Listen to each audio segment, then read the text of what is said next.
soif de culture et d'artistes locaux, c'est avec Marie dans Sam Culture jusqu'à 13h sur Happiness.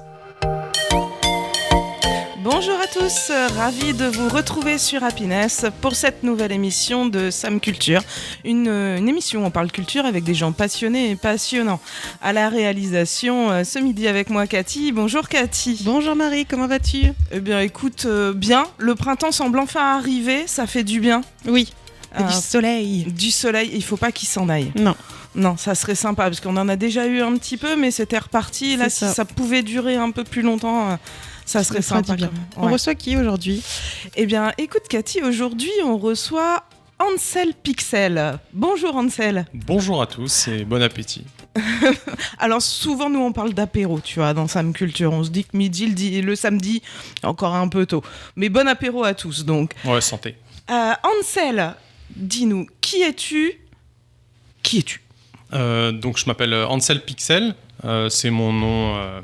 de rue, on va dire. Je pose des mosaïques, pixels parce que je pose les mosaïques comme on trouve des pixels sur une image de jeu vidéo, par exemple.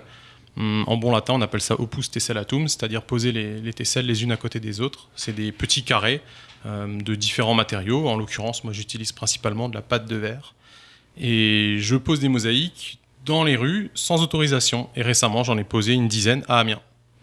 Alors, tu te définis, tu m'as dit juste avant l'émission, comme un bricoleur de rue. Tout à fait, j'ai du mal à me considérer comme un artiste de rue ou street artiste. Je considère que ce que je fais est à la portée d'absolument tout le monde, à savoir bricoler quelque chose et l'installer dans la rue. Donc artiste, je trouverais ça peut-être galvaudé comme terme en ce qui me concerne. De plus, j'évite de rentrer dans tout le circuit de l'art contemporain ou du street art actuel pour des raisons qui me sont propres. Donc j'aime bien bricoleur de rue ou carreleur sans autorisation, ça me va aussi. Carreleur sans autorisation et sans devis. Tout à fait, sans devis aussi. Alors, tu as commencé il y a quelques années déjà. Au début, tu étais graffeur, si je ne me trompe. Ah, tout à fait. Il y a une vingtaine d'années, j'étais graffeur dans ma tendre adolescence, jusqu'à l'âge adulte, même un peu plus loin. Ça a duré à peu près 7 années. C'était uniquement du graffiti hardcore. On peignait des trains, des autoroutes, toujours sans autorisation, a fortiori même, je dirais. J'ai eu une pause, la vie m'a amené à faire une pause pendant un peu plus d'une dizaine d'années, et voilà, 3 ans, j'ai décidé alors pas de reprendre les bombes, mais de reprendre le chemin de la rue pour faire des choses dans la rue, parce que c'est quelque chose qui me manquait, à la fois d'un point de vue, idéologique, et d'un point de vue personnel pour mon développement, et pour ma joie, et pour l'adrénaline de le faire, et pour le plaisir que porte la créativité. L'adrénaline de le faire ? C'est-à-dire, en gros, c'est excitant d'être sans autorisation ? Tout à fait, c'est toujours un pari. À chaque fois que je vais aller poser des mosaïques, je ne sais pas ce qui va se passer, et c'est cet inconnu que je recherche. Je prépare du mieux que je peux, mais une fois arrivé sur place, absolument tout est possible, et il y a déjà plein de choses qui se sont passées justement. Alors par exemple, vas-y, raconte. Ça peut être interrompu par la propriétaire d'un bâtiment en pleine pause, ça peut être interrompu par la police municipale en pleine pause, ça peut être des personnes qui demandent s'ils peuvent filmer ou prendre des photos parce que ça leur plaît beaucoup.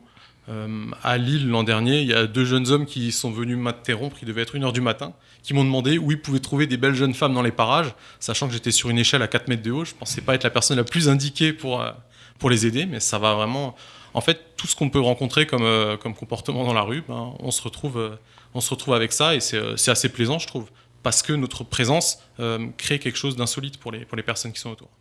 Et globalement, l'accueil, il peut être violent parfois. Tu parlais d'une propriétaire, par exemple. Cette dame, elle l'avait mal pris que tu poses quelque chose sur son bâtiment ? Alors oui, elle l'a mal pris. Après, moi, j'ai des techniques, on va dire une façon de faire qui fait que c'est systématiquement désamorcé dès le début.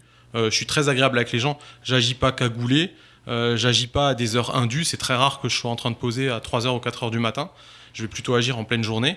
Et je reste toujours très cordial avec les gens. Je comprends que ce soit leur mur. Et s'ils refusent que la mosaïque soit là et qu'ils me prennent en flag, je peux la retirer immédiatement. Et tu changes d'endroit ? Et je vais changer d'endroit, effectivement. Alors, tu disais, je travaille pas forcément la nuit. Donc, en fait, tu poses en plein jour. Ouais, tout à fait. Au vu et au su de tout le monde. Ouais, la plupart du temps, c'est ça. Alors, c'est quelque chose que j'ai appris avec le temps. Au tout début, j'avais les mêmes réflexes que quand je faisais du graffiti, c'est-à-dire que je choisissais des endroits plutôt déserts la nuit, j'allais poser en pleine nuit, en allant le plus vite possible. Et maintenant, je me mets plus dans l'état d'esprit et dans la peau d'un artisan ou d'un sous-traitant qui devait faire une mission. Et donc, j'ai une tenue de chantier et je me déplace dans la ville avec mon échelle. Je pose mes mosaïques vraiment dans un calme royal et je m'applique. Et en fait, plus on est concentré sur la tâche et moins on va attirer l'attention des personnes autour. Il y a aussi quelque chose qui a beaucoup changé par rapport à il y a 20 ans quand je faisais du graffiti, c'est que beaucoup de gens ont le nez dans leur téléphone. Ils ne regardent pas ce qui se passe autour d'eux. Et quand il y a quelqu'un debout sur une échelle dans la rue, soit c'est quelqu'un qui répare la fibre, soit c'est quelqu'un qui va s'occuper de l'étanchéité d'un bâtiment, par exemple, mais ça ne leur viendrait pas à l'idée que ce soit quelqu'un qui va poser quelque chose illégalement dans la ville. Et si je te suis, ton constat, c'est que les gens font plus forcément attention à ce qui se passe autour d'eux, ils se sentent pas forcément concernés. Oui, tout à fait, effectivement.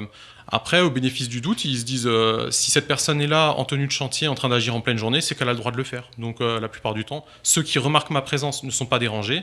Et sinon, il y a fort à parier, j'ai dû poser 200 mosaïques, qu'un paquet de fois, la police est passée juste à côté de moi pendant que je posais.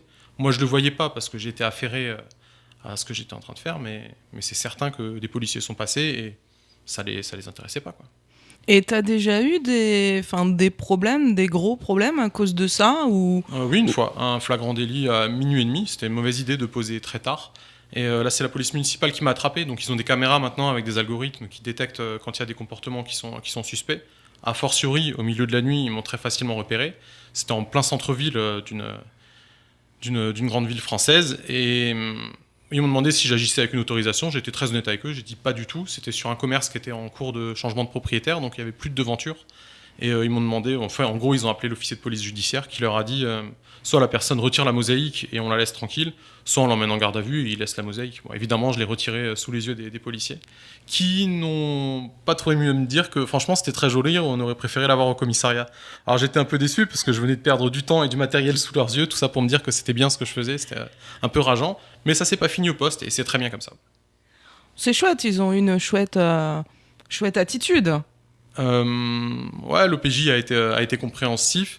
Les policiers qui m'ont interpellé, eux, l'étaient un peu moins. C'était quand même main sur la matraque et ils avaient l'impression qu'ils avaient affaire à Al Capone, mais ils n'ont pas été violents avec moi et ils sont restés plus ou moins bienveillants. Moi, je trouve un peu dommage qu'au bénéfice du doute, ils m'aient pas laissé la pièce posée, sachant que quelques mois plus tard, une autre pièce posée dans la même ville a été retirée par les services de la commune et un des adjoints m'a écrit pour s'excuser de l'avoir retirée. Ah ouais ? Ouais, c'est des choses qui arrivent de temps en temps. Les communes sont plutôt contentes de voir mon travail. Alors, ça peut poser la question de la subversivité de ce que je fais, mais parfois les communes sont contentes et s'excusent ou me disent écoutez, on a une mosaïque qui a été retirée à tel endroit, est-ce que vous pouvez faire quelque chose ? Alors, j'assure pas toujours le SAV, je préviens tout de suite. Alors, tu disais le côté subversif, pourquoi ? Parce qu'en fait, on intervient sans autorisation, on modifie l'espace public.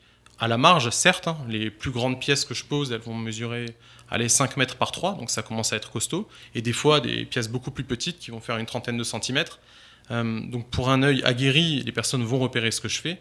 Mais pour le commun des mortels, les gens ne voient pas du tout ce que je fais. Donc la subversivité, elle est dans le fait de poser à des endroits où ce n'est pas autorisé et de véhiculer quelque chose qui n'était pas prévu par ni la société de consommation, ni la commune, ni les signalisations qu'on peut trouver sur la route, par exemple. Tous les panneaux, les feux rouges. Moi, ce que je fais, ça n'a rien à voir avec ça. Et c'est un des rares inputs visuels, une des rares stimulations visuelles que les passants peuvent avoir, qui n'est pas été prévue soit par la société de consommation, soit par l'État.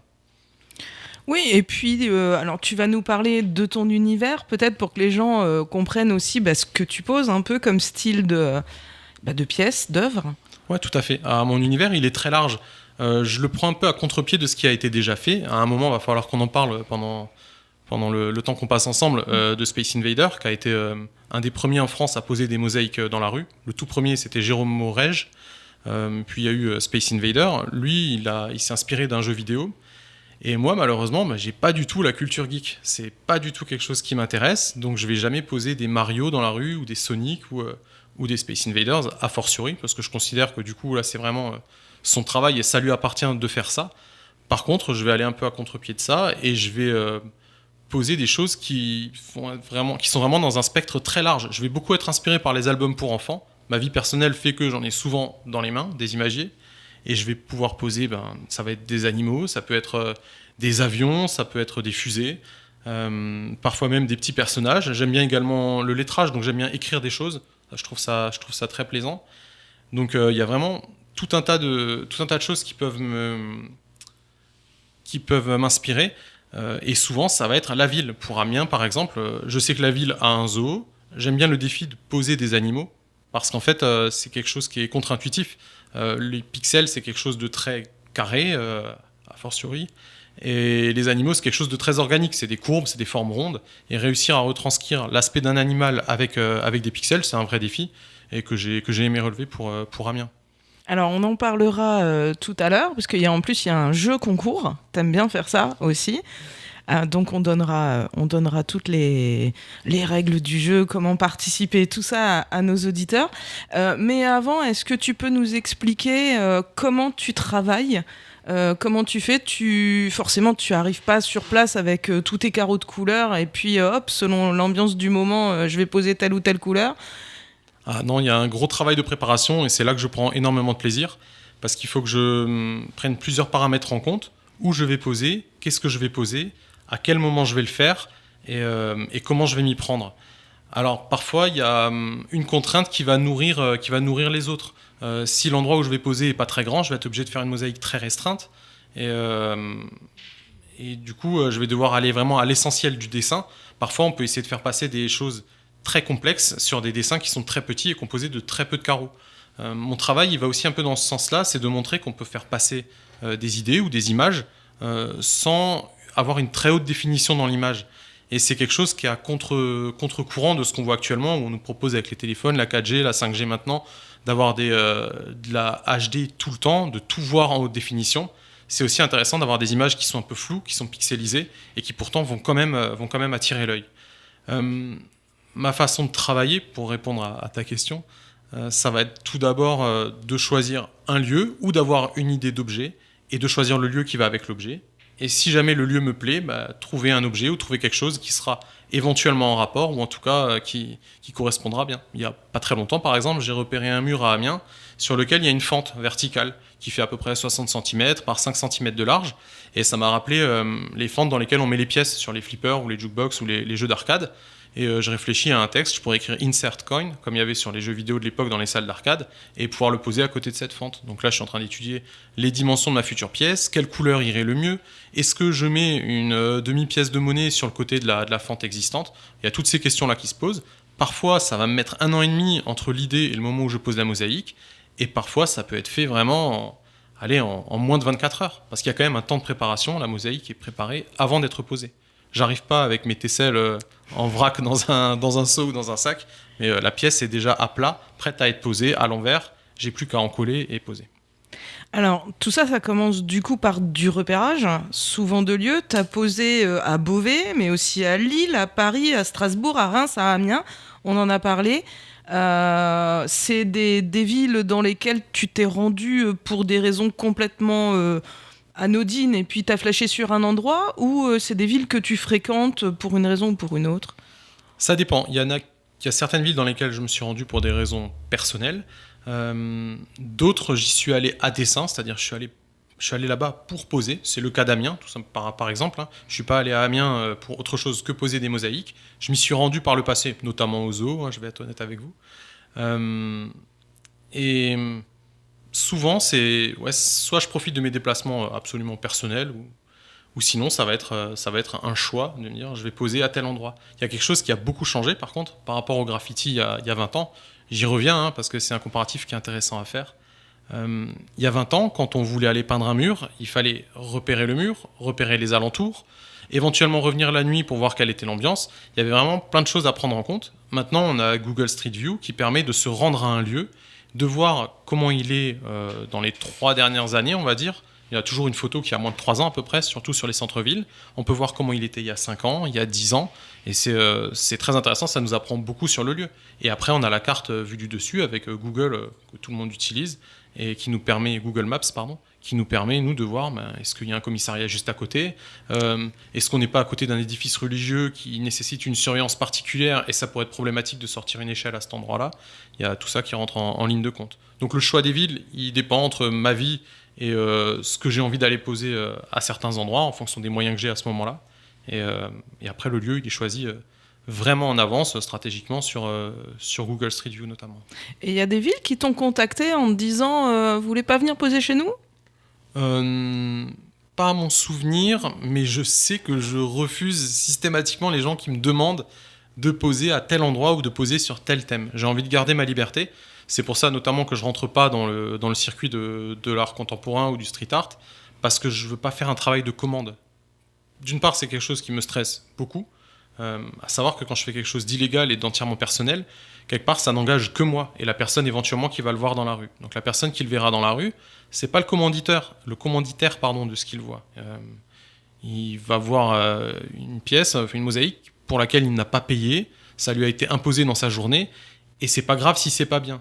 Il y a un exemple courant dans la vie de tous les jours, on voit des publicités qu'on n'avait pas envie de voir, et pourtant elles nous arrivent en plein dans la figure, et parfois elles vont avoir un caractère sexiste, elles vont avoir un caractère qui peut être désobligeant avec certaines catégories de personnes, et pourtant on nous l'a quand même imposé. Alors moi j'essaie pas de faire un travail qui va provoquer, bien que ça me soit arrivé, mais le simple fait de poser un endroit de façon illégale, moi ça me convient tout à fait. Eh bien écoute, on continue à parler street art avec toi Hansel Pixel, juste après cette interlude musicale. Restez avec nous sur Happiness. Sam Culture. Vous êtes de retour sur Happiness dans votre émission Sam Culture, une émission où on parle culture avec des gens passionnés et passionnants. Ce midi à la réalisation, c'est Cathy qui est toujours avec nous. Rebonjour Cathy. Rebonjour Marie. Tu vas toujours aussi bien ? Nickel, tout se passe bien. Eh ben, c'est parfait. Et toi, Hansel, est-ce que tout va bien aussi ? Tout va bien, toujours en place. Donc Hansel Pixel, c'est ton nom de rue. Tu nous l'as expliqué, tu te définis comme un bricoleur de rue, tu poses en fait des mosaïques sans autorisation, sans devis, sans qu'on vienne te demander, et si on vient te demander, tu n'aimes pas en fait, hein, c'est ce que tu nous disais juste avant la pause. Tu as une mosaïque qui a été retirée, qui a été enlevée, c'était celle avec un jeu de... Un jeu de, je ne sais pas trop comment dire, un jeu d'image. Quand on regardait d'un côté de la mosaïque, on voyait un homme politique, de l'autre côté de la mosaïque, un clown. Elle était posée où, cette mosaïque-là ? Tout à fait, c'était une mosaïque qui était posée sur une école à Paris, au pied du funiculaire de Montmartre. Il y avait les affiches, les affiches électorales juste à côté. Vous savez, les grands panneaux qui sont installés pour les affiches électorales. Mmh. Et c'est une mosaïque qu'on appelle ça un agamographe. Donc c'est une illusion d'optique qui permet de voir d'un côté quelque chose, de l'autre autre chose. Il y a un nom latin pour ça, mais celui-là je l'ai oublié par contre. Et donc quand je l'ai posé, je me suis dit qu'il faut que ce soit à hauteur d'homme, parce que si on est plus bas que la mosaïque, ça fonctionne pas, ça marche pas. Et il me fallait un endroit plutôt passant, donc au pied du funiculaire à Montmartre, c'est vraiment beaucoup de touristes, donc ça c'était très bien. Elle a été retirée quelques heures plus tard. De mon point de vue, elle n'a pas été retirée pour des raisons politiques ou parce que c'est une école ou des choses comme ça. Je pense qu'elle a été retirée par quelqu'un qui l'a récupérée, qui l'a mise chez lui, parce que la colle était complètement en place. Je connais des gens qui sont allés vraiment juste après la pose de la mosaïque la voir, donc peut-être 3 heures plus tard, 4 heures plus tard, elle était déjà plus là, et effectivement il restait encore des grosses traces de colle épaisse si ça avait été fait volontairement par les services de la ville par exemple, ou par les services de Ils auraient gratté la colle. Ah, ils auraient gratté la colle, ouais. Donc tu penses que c'est quelqu'un qui l'a récupéré, qui a trouvé ça sympa, qui s'est dit « Ah, c'est pas sec, allez hop, je l'embarque ». Ouais, tout à fait. Après, moi, ça me dérange pas, parce qu'une fois que j'ai posé quelque chose dans la rue, ça appartient à la rue, et c'est son destin. Je connais des artistes de rue qui râlent quand il y a un tag par-dessus ce qu'ils ont peint, d'autres qui râlent parce qu'on a volé quelque chose qu'ils avaient accroché dans la rue. Moi, je pense que ça fait partie de la vie de l'œuvre, et il y a quelque chose qui a beaucoup changé. Encore une fois, désolé, j'en reviens par rapport à il y a 20 ans, c'est les réseaux sociaux. C'est que maintenant, quand je pose quelque chose dans la rue, je le prends en photo, j'en fais une vidéo. Quand il se retrouve sur Instagram ou Facebook ou sur un blog, il est là, la pièce, elle est là pour toujours, entre guillemets. Je sais que mes enfants ou mes petits-enfants pourront l'avoir dans 30 ans parce que c'est quelque chose qui ne sera pas retiré. Par contre, dans la rue, il y a quelque chose d'éphémère et ça fait partie du plaisir et ça fait partie du jeu, de savoir qu'on a travaillé sur quelque chose, on y a investi du temps, de l'argent, et peut-être que ce sera perdu. Mais ça, c'est la vie, je crois que ça résume assez bien la vie en général. Alors, tu nous disais aussi donc que les lieux dans lesquels tu poses, c'est des lieux que tu vas parfois repérer ou sur lesquels tu tombes par hasard, où tu te dis, bah tiens, là, il y a moyen de faire quelque chose. Tu nous expliquais que le processus ensuite créatif peut être à la fois très rapide, parfois très rapide, ça peut prendre 24 heures, comme ça peut prendre 1 an et demi, il faut le temps que ça fasse son chemin. Et donc, chez toi, t'as quoi ? C'est un magasin, c'est comme chez Lego, où t'as plein de petites boîtes avec des carrés de couleurs dans ton garage ou dans une pièce secrète, et puis... c'est exactement ça, on peut pas mieux décrire. Hein. Alors moi je surnomme celui le Pixel Garage, le nom il est assez marrant je trouve. C'est tout simplement dans mon garage, j'ai une grande armoire avec j'ai un établi avec des petits bacs en plastique transparent dans lesquels j'ai toutes mes tesselles qui sont prêtes. Régulièrement je vais me ravitailler chez un détaillant de mosaïque, mais je vais dire son nom si on a le droit. Bon, on a bien parlé de Lego, donc... C'est vrai, ça s'appelle Championnet Carrelage, ça se trouve à Paris, dans le 18e, à côté de Guy Moquet. Et je vous invite tous, si vous avez envie de poser des mosaïques, à aller chez eux, parce qu'ils ont un choix incroyable, ils sont très sympas, et c'est là-bas que se ravitailler Invader fut un temps, c'est peut-être encore le cas d'ailleurs, il me semble, pour trouver ses tesselles, pour préparer ses mosaïques. Donc c'est très bien d'aller chez Championnet, et régulièrement je vais là-bas pour ravitailler. Bon, et puis ceux qui veulent se ravitailler sur Amiens, alors je ne connais pas les noms des magasins de mosaïques à Amiens. On peut trouver des mosaïques même dans les grandes, tu vois, les trucs style Leroy Merlin, Casto, des choses comme ça. Ouais, tout à fait. Ouais, alors la qualité est un peu moins au rendez-vous parce que souvent elles sont vendues sur des trames. Donc la différence entre les tesselles va être parfois d'un demi-millimètre, et ça se voit. Quand on commence à les poser collées les unes aux autres, on va sentir la différence, et il va vite y avoir des décalages. Au bout d'une dizaine de tesselles, vous allez avoir un décalage quasiment d'1 centimètre, ce qui est pas acceptable quand on pose. C'est-à-dire qu'elles s'emboîtent pas bien comme il faut, c'est ça ? Ouais, c'est ça, tout à fait. Il y en a des plus grandes que d'autres, alors qu'on voudrait qu'elles fassent toutes la même dimension, ce serait beaucoup, beaucoup plus simple. Mais parfois, on peut trouver son bonheur chez Leroy Merlin, et sur Le Bon Coin, on trouve également... Ah ouais, facilement. tout ce qu'il faut. Ouais, des gens qui vendent des fins de chantier ou qui vendent des mosaïques ou des tesselles ou des carreaux même. Hein. Moi, je travaille avec des carreaux qui font jusqu'à 15 par 15 cm. Donc là, on est sur du carreau. C'est du carreau de salle de bain, tout simplement. Et j'ai trouvé des lots comme ça, très intéressants, notamment sur Le Bon Coin. Et donc, dans ton garage, tu travailles sur quoi ? Sur une toile ? Sur un papier ?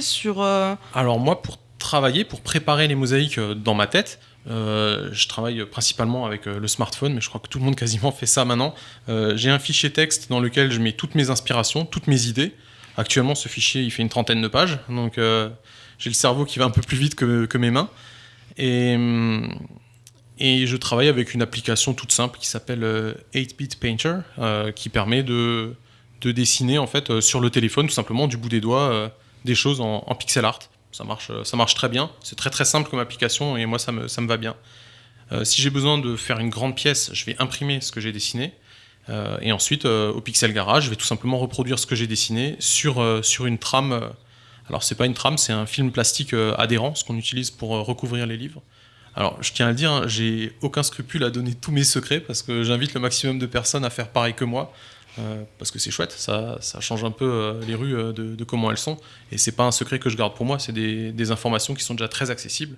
Et si on peut les démocratiser, moi je trouve ça très bien. Donc je pose sur un film plastique transparent, à l'envers. Mes tesselles vont être posées à l'envers, bien alignées. Je respecte le motif que j'avais prévu. Parfois je prends un peu des libertés parce qu'il y a une couleur qui va me plaire, je vais remplacer une par une autre. Et ensuite, ces tesselles qui sont donc dos à moi et à l'envers, je vais les encoller avec une colle spéciale. Tu les encolles sur place ou tu les encolles chez moi, chez toi, d'accord. Au Pixel Garage, ouais. Elles vont être encollées par l'arrière. On va laisser s'écouler une douzaine d'heures pour que la colle se solidifie bien. Elle reste quand même souple, hein, c'est un genre de mastic, hein, tout simplement. Et ensuite, le jour J, au moment de la pose, je vais remettre de la colle, à peu près la même quantité que la première fois, et poser directement la pièce sur le mur et retirer le film plastique.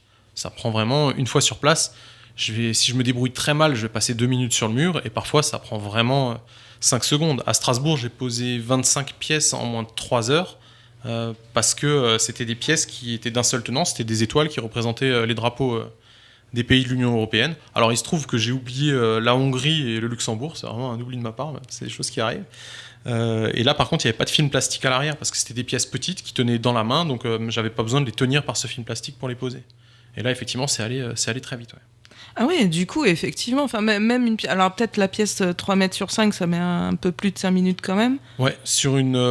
Alors la plus longue, je pense que c'est la Terre, enfin la planète Terre, tout simplement, que j'avais posée à Beauvais.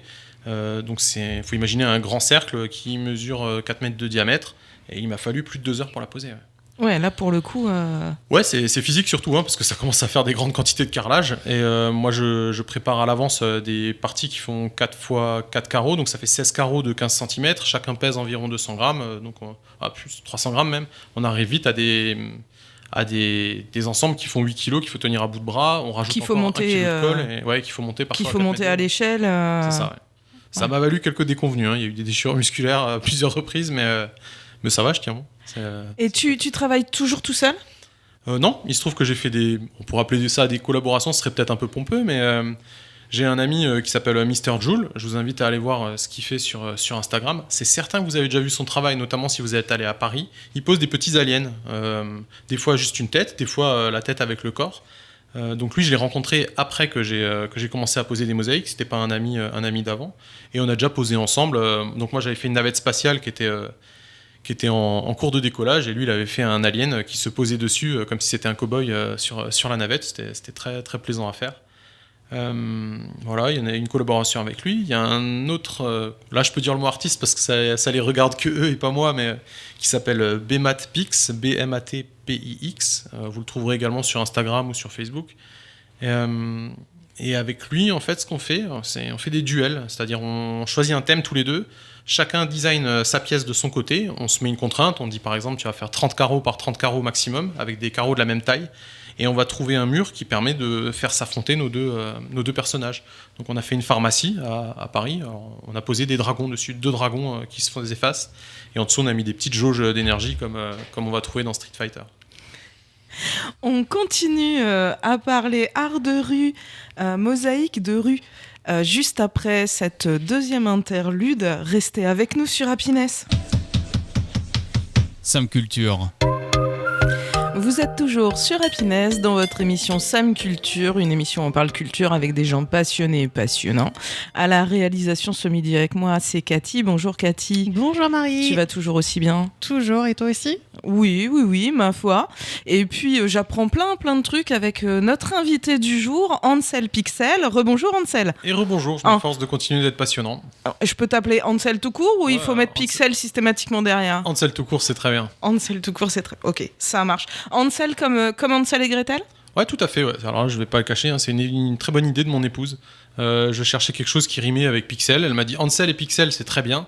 J'ai dit ouais, mais les personnes vont penser qu'on est 2 à le faire, donc je vais juste enlever le et je vais juste faire Ansel Pixel. Je trouvais ça bien. Le nom il rebondit un petit peu, c'est pas mal.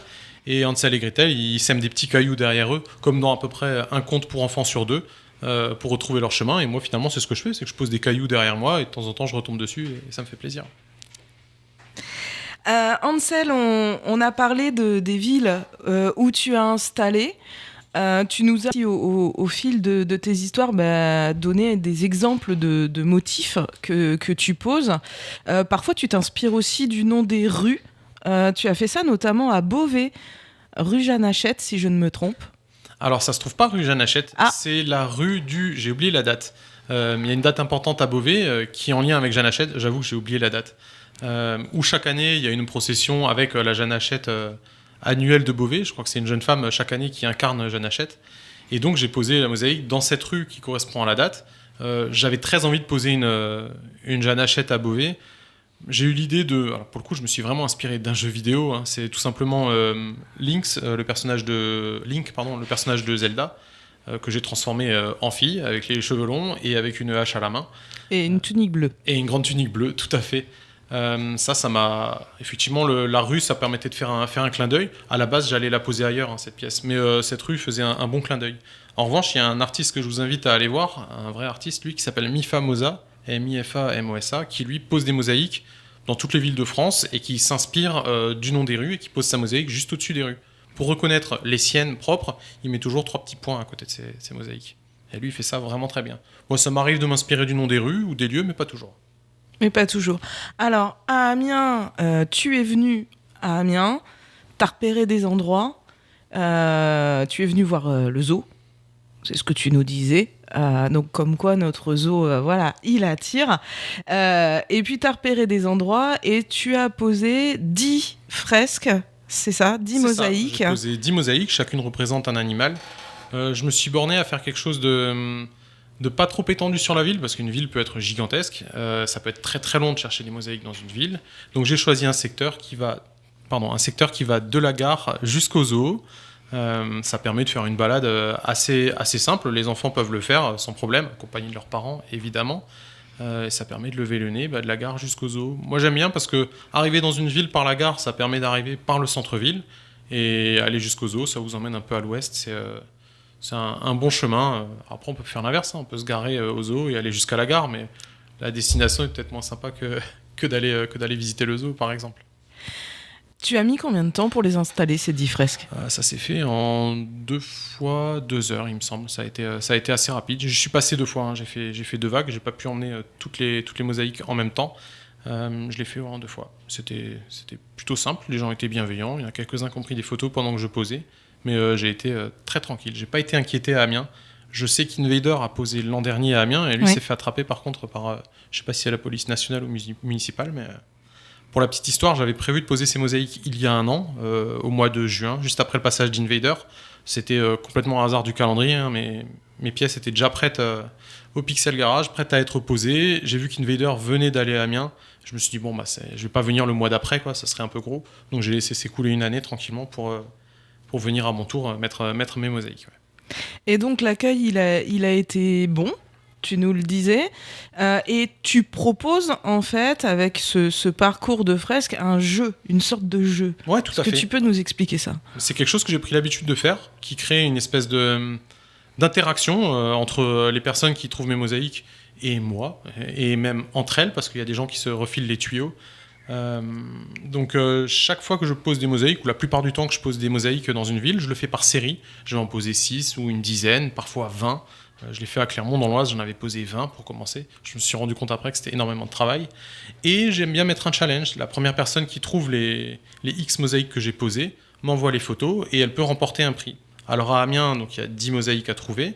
La première personne qui trouve les 10 mosaïques remporte un tableau. Alors, je peux vous le dire, c'est un tableau qui représente un manchot de Humboldt, j'essaie de bien dire le nom. Donc les animaux que j'ai posés sont uniquement les animaux présents au zoo d'Amiens. Il y a un triton à ventre de feu, il y a un tigre, donc tigre de Sumatra si je dis pas de bêtises. Il y a une girafe et elles viennent d'arriver au zoo d'Amiens, donc au niveau de l'actualité c'était parfait. Et donc, un serval Et un serval, tout à fait, ouais, non loin du zoo. Alors, je vous cache pas que là c'est vraiment mon animal chouchou au zoo, donc j'étais content de pouvoir poser un serval. Et il se trouve qu'il a des dimensions qui sont très compatibles avec les tesselles que j'utilise pour travailler. Donc les tesselles, les petits carrés de pâte de verre que j'utilise. Donc ça permet de faire un serval grandeur nature, au ras du sol. Et la pièce n'a pas été abîmée pour le moment, donc je suis très content qu'il soit toujours en place. Donc la première personne qui trouve les 10 mosaïques remporte un tableau, donc une mosaïque qu'elle pourra accrocher chez elle, que je lui expédierai à sa maison tout simplement, ou à son travail au choix. Et ensuite, toutes les autres personnes qui vont trouver les 10 mosaïques et qui se font connaître, donc soit via mon compte Instagram, @anselpixel, HANSELPIXEL, ou par Facebook, c'est le même nom, également par mail. Les personnes m'envoient leurs photos, donc c'est des photos sur lesquelles on peut les reconnaître. Alors maintenant, je me retrouve avec une galerie de selfies de gens que je ne connais pas, mais c'est assez amusant, ou des fois mettre une petite peluche, ou juste un signe de la main, ou un vélo au pied de la mosaïque. Donc toutes les personnes qui m'envoient les 10 photos des mosaïques qu'elles ont trouvées font partie d'un tirage au sort qui aura lieu le 26 avril, et il y aura une autre mosaïque à gagner que la personne pourra accrocher chez elle. Évidemment, celle qui a trouvé les 10 en premier ne fera pas partie du tirage au sort. Il y aurait un trop gros risque qu'elle gagne les 2. Et évidemment, il y aura également des stickers et des petits goodies que j'aime bien glisser avec les mosaïques que je fais gagner. Et pourquoi cette idée de jeu ? J'aime bien l'interactivité, j'aime bien qu'il y ait une finalité, et c'est assez grisant de se dire qu'il y a des gens qui vont essayer de trouver les mosaïques. Parce qu'on pourrait poser une mosaïque et se dire peut-être qu'un jour quelqu'un la verra et postera une photo, ou peut-être que j'aurai un retour. Moi, ça me permet en fait d'avoir un retour et d'avoir des vrais échanges avec les gens qui les ont trouvés. Il y a par exemple une famille, ils m'ont raconté qu'ils l'ont fait avec leur fils de 4 ans, donc c'est quand même tout petit. Et je trouve ça chouette. Cet enfant-là, il aura peut-être le souvenir d'avoir fait ça quand il était petit. 4 ans, c'est peut-être un peu tôt, mais il y a des ados qui vont les chercher. J'avais posé 7 mosaïques à Castres, qui formaient les lettres du mot Castres, tout simplement, dans un quartier. Et c'est 2 jeunes du quartier qui traînent là-bas tout le temps, qui étaient trop contents qu'il se passe quelque chose dans leur quartier. deux frères, et j'étais super content de leur envoyer une mosaïque qu'ils ont pu accrocher chez eux. Ils étaient vraiment ravis. Moi, j'aime bien les histoires des gens. Il y a une personne là à Amiens qui a cassé la selle de son vélo en allant les chercher, et qui en est déjà à plusieurs heures de recherche. Donc, courage à eux et force à eux. Moi, je trouve ça... Alors, c'est à la fois valorisant pour mon travail, de se dire qu'il y a des gens qui vont affronter le mauvais temps pour chercher des mosaïques. Et ça me permet aussi de garder un peu foi en l'humanité, en me disant qu'il y a des gens qui ont du temps à perdre, entre guillemets, pour aller chercher des mosaïques dans la rue. Au même titre qu'il y a des gens qui vont perdre leur temps devant un écran à regarder la télé-réalité ou à faire des jeux vidéo pour faire des quêtes qui, pour le coup, leur rapporteront rien d'autre que le plaisir de la quête. Et alors, pour un artiste de rue, un ancien graffeur, savoir que ces mosaïques et que le jeu qu'il a lancé tout seul s'est relayé sur une page du site d'Amiens Métropole, par exemple, ça fait quoi ? C'est amusant, je trouve que c'est un petit pied de nez en fait. Je tiens à préciser que ce que je fais, il n'y a absolument aucun partenariat avec personne. C'est pour ça qu'il n'y a pas des places de zoo à gagner, enfin des entrées au zoo à gagner, ou du chocolat à gagner d'un chocolatier du coin. Moi j'aime bien toutes ces initiatives-là parce que ça fait vivre les commerces et ça fait connaître des choses qui sont parfois culturelles. Moi c'est vraiment complètement personnel. C'est sur mes Ils t'ont pas contacté ? Ils essayent pas ? Amiens ou d'autres municipalités qui te contactent pour dire vous avez fait un truc chez nous, mais on pourrait peut-être lui donner une autre dimension en faisant un partenariat ? Non, parce que je les dissuade tout de suite. Je leur dis que ce que j'ai fait c'est illégal et ils pourraient très facilement écorner leur image. Il suffit qu'il y ait un propriétaire de bâtiment sur lequel j'ai posé une mosaïque qui dépose plainte, et la ville de facto se retrouverait à avoir d'une certaine manière encouragé mon travail. Donc ils ne le condamnent pas, et je m'estime déjà heureux qu'ils ne condamnent pas mon boulot. Par contre, je leur demande pas de le valoriser au travers d'un partenariat. Et il y a quelque chose à pas oublier, c'est dès qu'il y a partenariat, il y a de l'argent éventuellement qui entre en compte, des histoires d'assurance, de responsabilité. Si on doit travailler main dans la main avec les services d'une ville, avoir droit à la nacelle, tout ça, faut donner son identité. Et ça, c'est quelque chose que je refuse de faire. Donc, je reste le plus libre possible dans ce que je fais. Et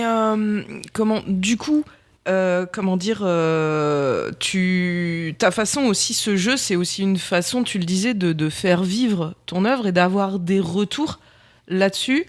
Tu ne veux pas de commandes, tu veux pas de partenariat, tu veux juste rester un artiste de rue, quoi. Le graffeur d'il y a 20 ans, en fait, quelque part. Ouais, c'est un peu ça. Je veux rester libre. En fait, pour être honnête, j'ai une vie qui est déjà très remplie. Si on commence à me donner l'argent en échange de mosaïques, je voudrais pas que ça devienne une priorité, les mosaïques. Les mosaïques, c'est un petit bonus. C'est un peu comme un bonbon qu'on pourrait manger dans une alimentation. Manger des bonbons, c'est pas indispensable, mais quand on le fait, c'est agréable. Là, c'est exactement ça. C'est un petit truc que je rajoute dans ma vie. Je tiens d'ailleurs à remercier mon épouse parce qu'elle risque d'entendre ça, et c'est grâce à elle que je peux me permettre de faire des choses comme ça. Je me cache pas de dire que j'ai une épouse et j'ai des enfants, et c'est un gros travail de s'occuper des enfants, et parfois je suis absent pour les mosaïques. Donc non, j'aimerais pas qu'après ce soit des commandes et que ce soit des choses qui deviennent pécuniaires. Ça m'embête, et ça m'obligerait en plus à sortir de mon anonymat. En revanche, parfois je fais une mosaïque par-ci par-là qui est dans un format qui permet d'être accroché chez quelqu'un. Je la mets sur Instagram et des gens me contactent pour éventuellement l'acheter.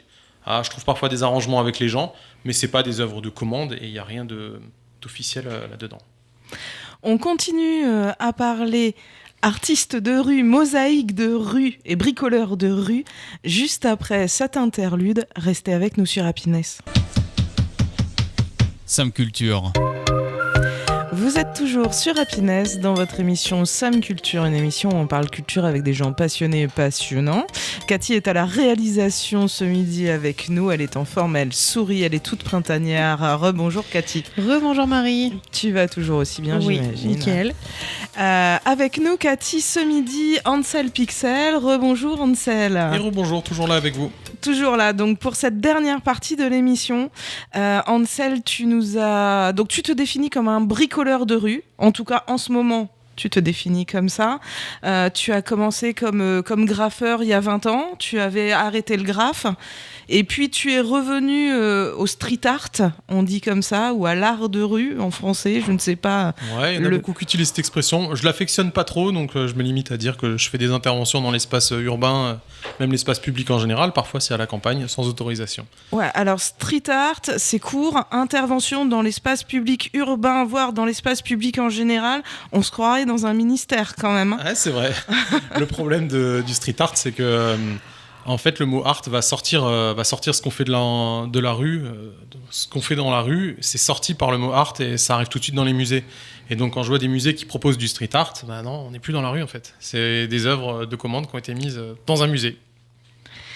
Ouais, c'est plus tout à fait là, mais en tout cas, c'est pas l'esprit dans lequel toi tu travailles. Tout à fait, exactement. Et j'ai rien avec mes homologues qui font pareil que moi et qui font partie de ce milieu-là. Je me considère juste pas dans ce milieu-là et je m'y retrouve pas. Alors, si on t'a bien écouté, qu'on a bien suivi, en fait, ce qui te motive, c'est la liberté, avant tout. Garder ta liberté, garder ton indépendance, garder ton regard, tes envies. Jamais de commande, pas de partenariat, juste l'envie de s'exprimer qui vient comme ça. On l'a compris, il y a un message de vie, peut-être plus qu'un message réellement politique. Ouais, tout à fait. Il y a un message de vie qui est être curieux. Faites ce qui vous plaît. Je partage volontiers la façon dont je pose mes mosaïques parce que j'encourage le plus grand nombre de personnes à trouver le médium qui leur plaît. Ça peut être de la peinture, ça peut être des collages. Je connais des personnes qui peignent sur une feuille de papier et qui vont coller ça dans la rue. Ça leur prend 2 minutes. Et alors non, ça va leur prendre 2 heures à faire le dessin et 2 minutes à coller. Mais ils auront mis un peu d'eux dans l'espace public sans qu'on sache qu'il s'agissait d'eux. Et je trouve que c'est quelque chose qui est grisant et qui nous rend heureux. Il y a Henri Laborie, qui est un auteur français, qui disait que pour échapper à la société hiérarchisée, il y a 2 moyens. Soit c'est de devenir fou, soit c'est la créativité. Et donc la créativité, la création, ça peut nous aider aussi un peu parfois à sortir d'un quotidien qui n'est pas toujours rose. Non, qui n'est pas toujours très drôle. Surtout en ce moment. Tu nous disais que c'était grâce aux réseaux sociaux en fait que tu conserves ton art, aux photos que tu fais, aux vidéos, aux réactions des gens aussi. Il y a beaucoup de gens qui t'interpellent, qui du coup voient une mosaïque et puis qui te cherchent sur les réseaux et qui t'interpellent sur les réseaux. Exactement, et d'ailleurs c'est la première question que je pose. Régulièrement il y a des gens qui vont s'abonner à mon compte Instagram notamment, et je leur écris: est-ce que vous avez découvert mon travail grâce à l'algorithme ou en tombant sur une mosaïque dans la rue? Et rarement quelque chose me fait plus plaisir que non, je vois une de vos mosaïques tous les jours en allant au boulot, ou mon fils a repéré une de vos mosaïques, je voulais voir qui vous étiez. Ça me fait très plaisir, ça me touche beaucoup que des gens aient la démarche de se dire tiens, qui se cache derrière ça? Alors ils sont toujours un peu déçus parce qu'ils ne savent pas qui se cache derrière. Physiquement, on ne sait pas à quoi je ressemble et on ignore à peu près tout de ma vie privée. Et je suis content que ce soit comme ça. Mais j'aime bien le fait qu'il y ait la démarche de se dire tiens, qui a fait ça? Ça veut dire qu'il y a des gens qui sont encore curieux de ce qui peut se passer dans la rue. Et tu nous disais aussi pendant l'interlude que c'était souvent les enfants qui repéraient tes mosaïques. Ouais, ça a été la grande surprise. Soit c'est des maîtresses d'école qui me contactent en me disant que certains de leurs élèves leur ont parlé des mosaïques qui sont apparues dans la ville, ou des mamans, tout simplement, parce que c'est elles qui emmènent les enfants au judo ou qui les emmènent à l'école la plupart du temps dans la rue. Et c'est les enfants qui repèrent ce que je fais. Pour plusieurs raisons. Déjà, ils n'ont pas le nez dans le téléphone, donc ça aide. Ils ne sont pas en train de conduire la voiture non plus quand ils se déplacent en voiture. Donc ils regardent autour d'eux et ça peut les amener... Effectivement, ils ont le regard qui va être capté par ces choses-là qui ne sont pas habituelles. Ils se rendent compte, en fait, qu'il y a quelque chose d'inhabituel, que ce n'est pas une pub, ce n'est pas un panneau de signalisation, il y a quelqu'un qui a rajouté un truc. Et les enfants font beaucoup de pixel art maintenant dans les écoles. C'est un bon moyen de les occuper, de faire un dessin assez valorisant et de façon assez simple, ou de reproduire un dessin. Ils apprennent l'abscisse, l'ordonnée, les couleurs, et finalement, ils retrouvent un peu le travail qu'eux font à l'école. Ils vont tomber dessus dans la rue. Et je pense que ça leur plaît beaucoup. On pourrait dire que c'est la génération jeux vidéo, mais pas tant que ça, parce qu'il y a des enfants de 6-7 ans qui repèrent mon travail. Oui, ils sont un peu jeunes encore. Tout à fait, ils sont jeunes, et surtout pour eux, un jeu vidéo, c'est pas du tout des pixels. C'est quelque chose de très lisse et de très photoréaliste maintenant. La génération pixel, elle a plus au moins 35-40 ans maintenant. Exactement, ouais.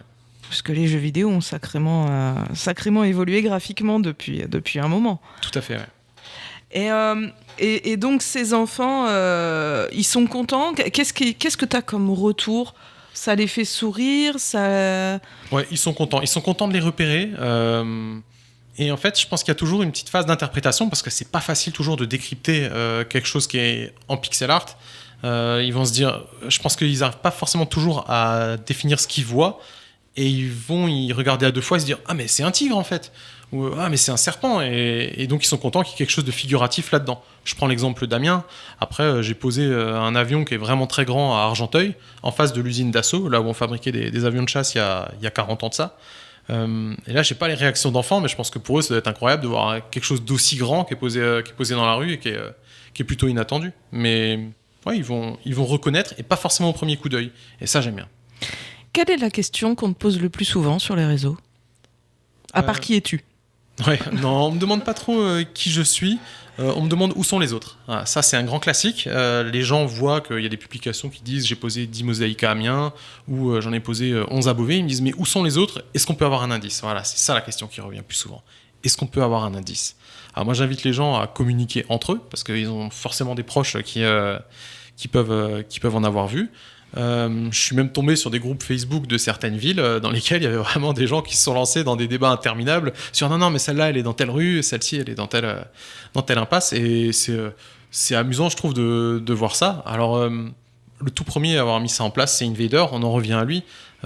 Il a commencé à poser des mosaïques dans les années 2000. En 2014 il y a 2 personnes qui lui ont proposé de faire une appli où on peut prendre en photo ces mosaïques et gagner des points. En fait, on va scorer. Si on est aux bonnes coordonnées géographiques et qu'on prend en photo la bonne mosaïque, on gagne des points. Donc il a un peu créé, lui, de son côté, une interaction avec les personnes qui voyaient son travail. Alors ça lui a valu aussi des critiques.